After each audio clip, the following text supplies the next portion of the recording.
há uma verdade que muitos preferem ignorar. A falta de recursos financeiros não se deve ao governo, à situação econômica ou ao empregador. A questão é mais profunda. Existe uma abordagem específica sobre riqueza cultivada há séculos e aplicada diariamente por aqueles que acumulam fortunas, mas que a maioria das pessoas rejeita com veemência. Isso acontece porque essa mentalidade desafia tudo o que lhes foi ensinado desde a infância. Agora será revelado exatamente qual é essa diferença. Se essas palavras causarem desconforto, e provável que ainda se pense como alguém sem recursos, se despertarem interesse, há uma chance real de transformar ao ponto a sabedoria financeira ancestral transmitida ao longo de milênios, tem sido responsável por mais prosperidade do que qualquer outro sistema conhecido. Enquanto muitos afirmam que o dinheiro não traz felicidade a quem ensine seus filhos, desde os 5 anos, a compreender seu valor e a gerá-lo de forma ética. Enquanto alguns evitam falar sobre finanças por considerá-lo um assunto vulgar, outros o estudam com a mesma seriedade dedicada à medicina. A consequência, uns permanecem na escassez, outros constroem impérios.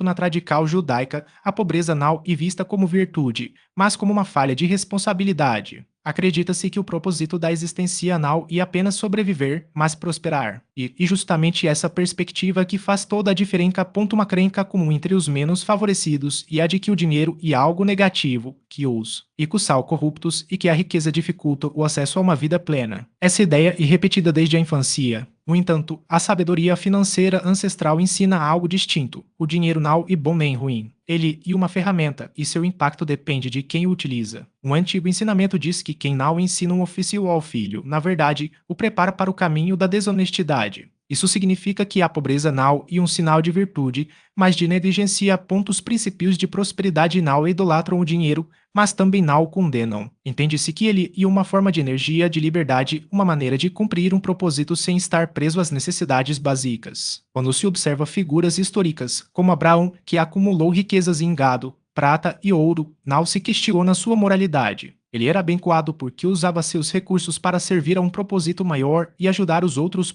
Aqui está o ponto crucial que muitos não compreendem. A abundância não é dada para ser acumulada de forma egoísta, mas para circular, beneficiar outras pessoas e construir algo maior do que si mesmo. Esse conceito, chamado de tzedakah e prosperidade, é um dos pilares da mentalidade que leva à riqueza. Enquanto a maioria pensa em quanto pode gastar, quem prospera reflete sobre quanto pode multiplicar e compartilhar. Essa diferença de perspectiva e o que separa quem enriquece de quem permanece na escassez. Ao final desta explicação, haverá uma sequência de conteúdos que aprofundam cada um desses princípios financeiros. Não deixe de acompanhar, pois o que vem a seguir pode mudar completamente a relação com o dinheiro. Para quem deseja uma transformação real em sua vida financeira, há a possibilidade de participar de um grupo exclusivo, com acesso a materiais que não são compartilhados publicamente, além de benefícios como vídeos antecipados e prioridade nas interações. Essa participação contribui para fortalecer uma comunidade voltada à verdadeira prosperidade. Em poder, também pode colaborar com uma doação para apoiar a continuidade desse trabalho. Agora, um segundo aspecto merece atenção. Quantas vezes, em conversas familiares ou entre amigos, o assunto dinheiro é evitado por ser considerado inadequado? Essa versão é, na verdade, um sinal de mentalidade limitada. Na cultura judaica, o tema é discutido desde cedo sem tabus. Não se trata de materialismo, mas de educação e preparação para a vida. Nas noites de sexta-feira, durante o Shabat, muitas famílias não apenas oram e compartilham refeições, mas também conversam sobre negócios, investimentos e empreendimentos familiares. Arrasal e simples. O dinheiro e um idioma. Quem não aprende a dominá-lo permanece analfabeto financeiro por toda a vida. Não se pode controlar o que não se compreende, nem multiplicar o que se teme mencionar. Textos antigos dedicam páginas inteiras a contratos, empréstimos, juros e comércio justo. Estudar esses temas não é algo superficial, mas uma obrigação. Afinal, não adianta esperar que a prosperidade caia do seu se não houver preparo para administrá-la. Seria como entregar um carro potente a alguém que não sabe dirigir.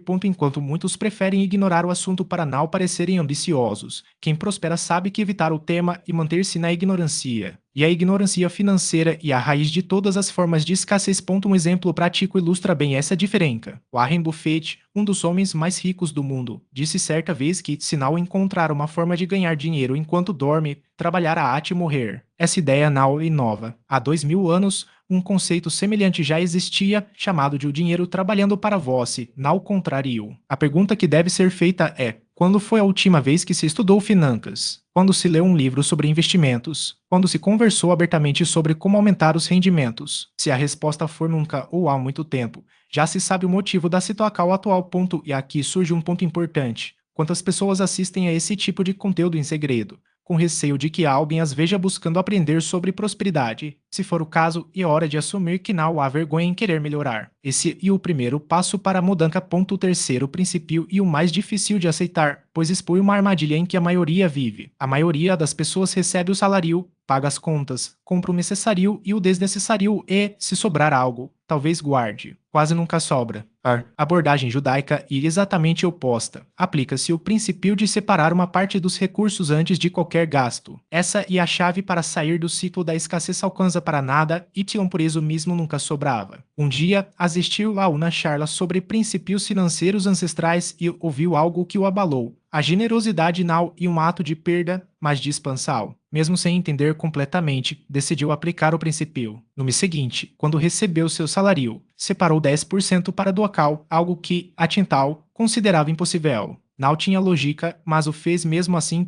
Nos primeiros meses, nada mudou. As contas continuavam apertadas e a sensação de escassez persistia. Porém, algo sutil começou a acontecer. Ao priorizar a doacal, passou a observar seus gastos com mais atenção, cortando desperdícios que antes ignorava. Além disso, ao compartilhar parte de seus recursos, sentiu uma leveza que não experimentava há anos. A mentalidade de privacal começou a se dissolver. Certo dia, um cliente antigo da empresa de mensageria o procurou com uma proposta. Precisava de alguém para gerenciar uma pequena frota de entregas em outra cidade. O salário seria 3 vezes maior que o atual, e a posição incluía participacal nos lucros. David, que nunca havia pensado em algo além de seu trabalho operacional, aceitou o desafio. Em menos de um ano, deixou de ser um funcionário mal remunerado para se tornar sócio minoritário do negócio. O que mudou não foi apenas sua situação financeira, mas sua percepção. Ele passou a enxergar oportunidades onde antes via apenas limitações. A doacal inicial não o empobreceu, pelo contrário, abriu caminho para que a abundância fluísse. Não se tratava de uma fórmula mágica, mas de uma mudança interna que se refletiu externamente. O quinto princípio, portanto,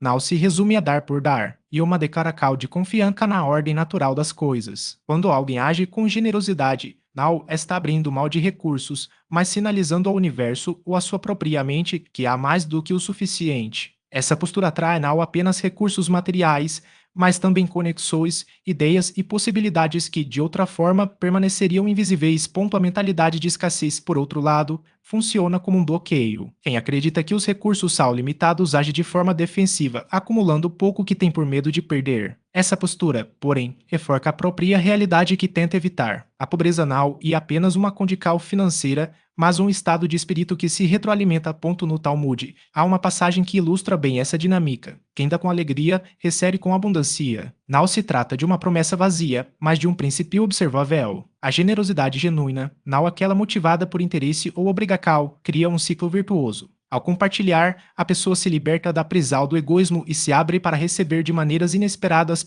Isso não significa que a prosperidade seja automática ou que baste doar para enriquecer. O princípio só funciona quando aliado à disciplina, à sabedoria e ao trabalho inteligente. A generosidade é o catalisador, não a solução isolada. Ela prepara o terreno para que os outros princípios, como a separação previa de recursos e a criação de sistemas de renda passiva, possam florescer. O exemplo de David não é único. Ao longo da história, inúmeras pessoas transformaram suas vidas ao adotar essa mentalidade. O que todas têm em comum é a disposição de agir antes de ver os resultados. Não esperaram pela segurança financeira para começar a dar, deram primeiro e, assim, criaram as condições para que a segurança chegasse. O desafio, então, não é apenas entender esses princípios, mas aplica-los. A teoria é simples, a prática exige coragem. Requer abandonar velhas crenças e confiar em algo maior do que a lógica imediata. Quem está disposto a dar esse passo descobre que a abundância não é um destino distante, mas um estado acessível a qualquer um que escolha cultivá-lo. Para pessoas como ele. Certo dia, David ouviu por acaso sobre os princípios de prosperidade judaicos em um programa de rádio. O tema chamou sua atenção, pois sempre observara a prosperidade da comunidade judaica em sua cidade, mas acreditava que se devia a fatores genéticos ou conexões inacessíveis a ele. Aquela transmissão alterou completamente sua perspectiva a ponto David começou a agir de forma radical para alguém com poucos recursos. Adotou a prática da tzedakah, separando 10% de seu salário mínimo antes de qualquer outro gasto. Parecia ilógico, mas ele o fez. Algo mudou em sua forma de pensar. Ao viver com os 90% restantes, foi forçado a ser mais criativo, cortar despesas desnecessárias e repensar suas escolhas. Além disso, deixou de encarar o dinheiro como um adversário e passou a vê-lo como uma ferramenta sagrada. Percebeu que, após 15 anos entregando encomendas, nunca havia analisado como aquele negócio realmente funcionava. Em vez de apenas trabalhar, começou a estudar. Pesquisou logística em bibliotecas públicas e conversou com os donos dos estabelecimentos para os quais fazia entregas, fazendo perguntas. 6 meses depois, Davi deixou o emprego de entregador e criou sua própria microempresa de mensageria especializada em entregas expressas para o comércio eletrônico em expansão em sua região. Sem capital para comprar veículos, encontrou uma solução inteligente, formou uma rede de entregadores independentes que trabalhavam por comissão. Ele coordenava, eles executavam, aplicando o princípio de multiplicar o dinheiro e o trabalho sem precisar estar presente em cada entrega. 2 anos mais tarde, o negócio havia se expandido para 3 cidades da Argentina. David contratou funcionários, adquiriu veículos e investiu em tecnologia para rastreamento de entregas. O mais relevante, porém, foi que nunca deixou de aplicar a tzedakah. Mesmo ganhando 20 vezes mais do que antes, continuava separando entre 10% e 20% de seus rendimentos primeiro. Continuava vendo os resultados se multiplicarem. Hoje, e proprietário de uma empresa de logística com mais de 50 colaboradores, operando em 5 países da América Latina. O que mudou não foram suas condições iniciais, mas sua mentalidade. Deixou de pensar como alguém em situação de escassez e passou a pensar como alguém com mentalidade de abundância. Sua realidade externa apenas refletiu essa transformação interna. Agora e a vez de agir. Se estiver disposto a transformar sua vida financeira aplicando essa sabedoria ancestral, é necessário fazer uma declaração. Escreva nos comentários: sou milionário pela mentalidade. Não importa o saldo atual em sua conta bancária, o que define sua trajetória e a mentalidade com que acorda cada manhã. Escreva, declare, ative. Conteúdo apresentado aqui now e um fim, mas o início de uma transformação. Foram reveladas as 5 diferenças mentais que separam permanentemente aqueles que prosperam daqueles que permanecem estagnados, segundo a visão judaica sobre o dinheiro. Compreender o dinheiro como algo sagrado, discutir finanças abertamente, praticar a doação antes de qualquer gasto, fazer o dinheiro trabalhar a seu favor e adotar uma mentalidade de abundância em vez de escassez. No entanto, conhecimento sem a cal não passa de entretenimento. Este não deve ser apenas mais um conteúdo consumido e esquecido, mas o ponto de virada em sua vida financeira. Então, o que fará hoje mesmo para começar a pensar como alguém que constrói? Eis aqui está um plano de acal imediato. Primeiro, separe 10% de seu próximo rendimento antes de qualquer outro gasto. Não importa o valor, o princípio e o que importa. Segundo, estude algo sobre finanças nesta semana. Leia um livro, ou com podcast ou pesquise sobre investimentos. Elimine a ignorância financeira. Terceiro, identifique uma forma de gerar renda passiva. Não precisa ser perfeita. Pode ser alugar algo que já possui, vender um serviço digital ou fazer um pequeno investimento. O essencial e começar. Quarto, mude sua linguagem. Pare de dizer não tenho dinheiro e comece a perguntar como posso gerar mais. Deixe de afirmar os ricos são ruins e passe a dizer vou aprender com os bem-sucedidos. Suas palavras moldam sua realidade. A Torá ensina em Provérbios 10:4, a mão negligente empobrece, mas a mão dos diligentes enriquece. Não se trata de sorte ou destino, mas de decisão, disciplina e mentalidade.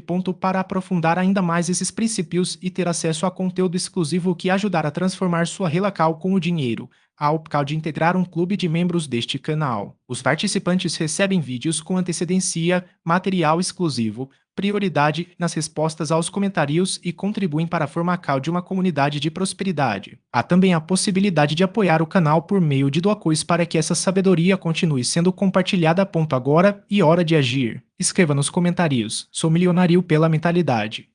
Isso mesmo que ainda não acredite plenamente. Declare como uma afirmação profética, pois o que e proclamado com fé se manifesta. Não se esqueça de se inscrever no canal, curtir o conteúdo e compartilhá-lo com quem precisa ouvir essas ideias. A verdadeira riqueza não se acumula, ela se compartilha. Que a bem-cal esteja sobre todas as áreas de sua vida, e as portas do céu se abram e derramem abundância ate que transborde, e sua mente se renove, seu patrimônio cresça e seu coração se mantenha generoso. Shalom.